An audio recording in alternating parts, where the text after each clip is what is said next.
The world of electric guitar wiring is full of different configurations and mods. You've got your coil splits, coil taps, series, parallel, and out-of-phase setups. But I've found one of the most obscure and interesting categories has to be stereo wiring.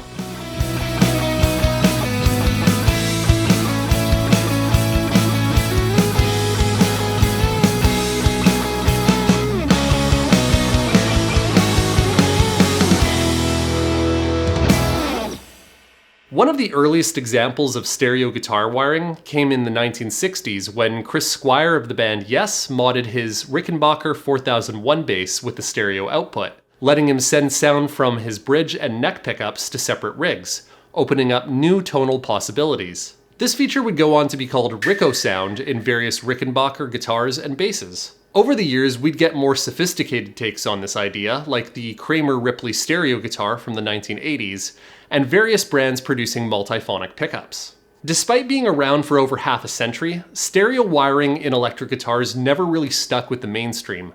But personally, I think it's fascinating. So if you're like me and you want to try this out, today I'll show you a way you can put stereo wiring in your guitar or bass, similar to the original Ricco sound.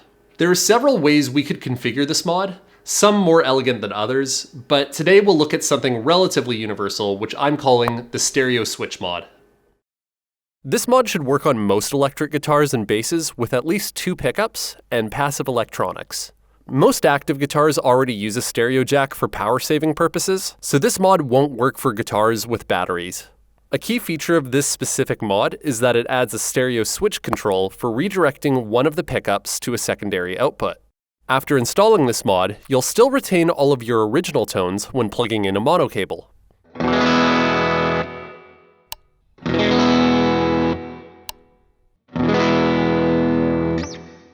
Hooked up like this, your stereo switch will act as a kill switch for one of your pickups, and turn your pickup selector into a kill switch for the other pickup. However, when you plug in a stereo breakout cable and activate the stereo switch, you'll get a signal from your neck and bridge pickups on separate outputs. From there, you can choose to run them through different amps or effects to get unique sounds.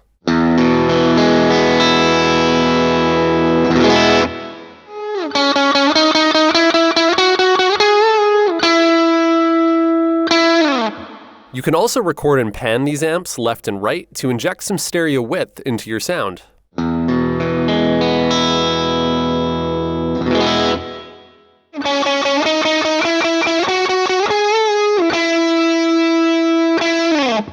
And if you tilt your pickups, with one towards the low strings and the other towards the high strings, you'll get an even more dynamic stereo sound as you play across the fretboard.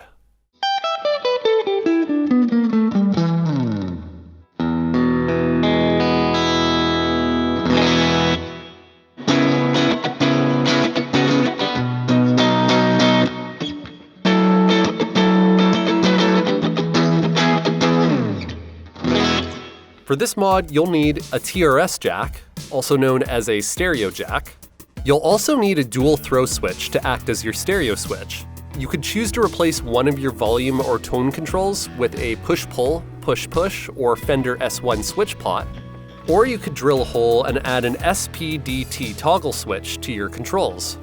For these wiring diagrams, I'll be sticking with a push-pull pot.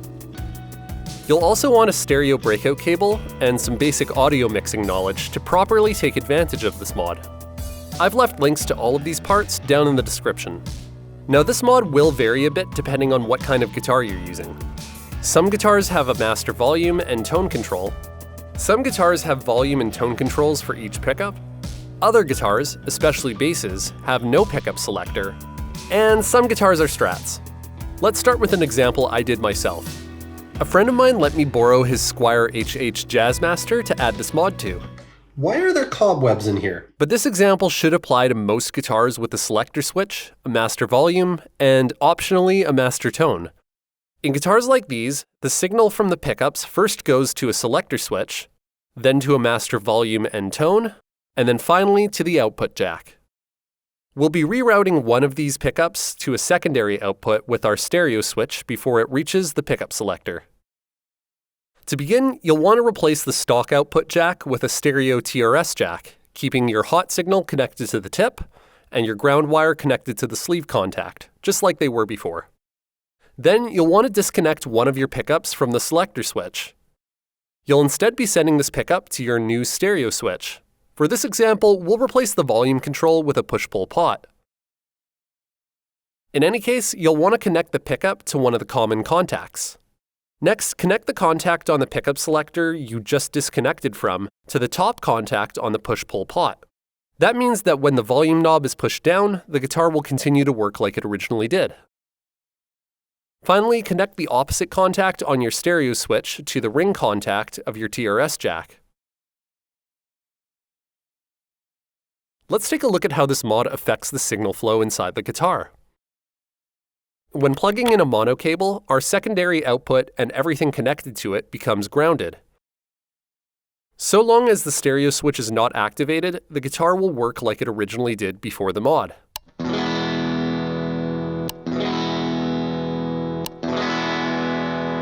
A funny consequence of this wiring is that if we activate the stereo switch, the pickup directly connected to it will get muted. This also will make one of the positions on your pickup selector act as a kill switch for the other pickup. Now, when you plug in a stereo breakout cable and have your stereo switch activated, one pickup will go to your primary or left output, and the other to your secondary or right output. You can also selectively mute either output with the right switching combo.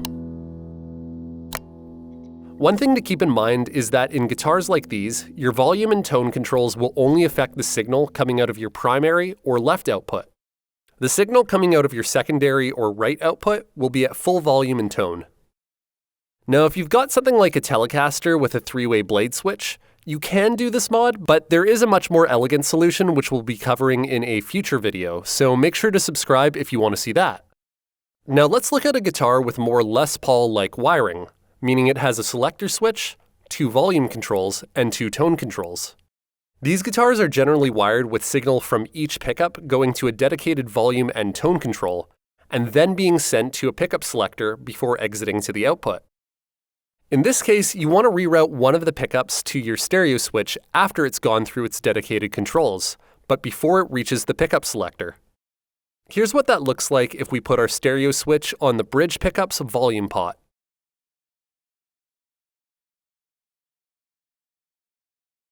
This mod will work similarly to our previous example, except in guitars like these, you get to keep a dedicated volume and tone for each output. For our next example, let's look at what this mod would be on something like a jazz bass, where you've got dedicated volume controls, but no pickup selector switch. Instead of using a switch, these guitars allow you to dial in each pickup's signal via independent volume controls. In this case, we'll want to place the stereo switch right at the output of one of these volume pots. This is probably most simply done by replacing a stock volume pot with a push-pull pot hooked up like this.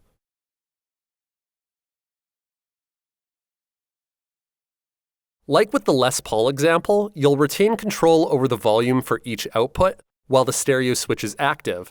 However, since this is a master tone control, it will only affect the primary or left output. Finally, let's look at an example of this mod on a Stratocaster. This one was actually requested by a comment on a previous video looking for an option to output the bridge and neck pickups in stereo. If you have an idea or suggestion for a mod, let me know in the comments and it might make it into a video like this one. Since the Stratocaster has dedicated tone knobs for the neck and middle pickups, we're going to keep things simple and reroute the bridge pickup to our stereo switch, which will be a push-pull volume pot in this example. While this wiring gives you the option to output your neck and bridge pickups in stereo, you'll also have the option to have your middle pickup or both middle and neck pickups on the primary channel, giving you several tonal options. Like with our first example, your volume and tone controls will only work on the primary left channel with this wiring. Once you've modded your guitar, you'll also need to consider how you're routing your signal after it leaves the guitar. And I've covered some of this in my stereo guitar deep dive, link in the description. And I think that's why stereo guitar wiring has remained relatively obscure over the decades. It requires you to think way more about your signal than most mods, which are usually just plug and play. That doesn't stop me from nerding out about mods like this, and in the next few videos I hope to also show some alternative stereo wiring configurations which have some advantages over these ones, especially if you want to do this on a Telecaster. This is the first guitar modding tutorial that I've made, and I've done my best to walk the line between thorough and concise. But if you have any questions or advice on how I can make these tutorials better, I'd love to see them down in the comments. Thanks for watching, and I'll see you in the next video. Bye!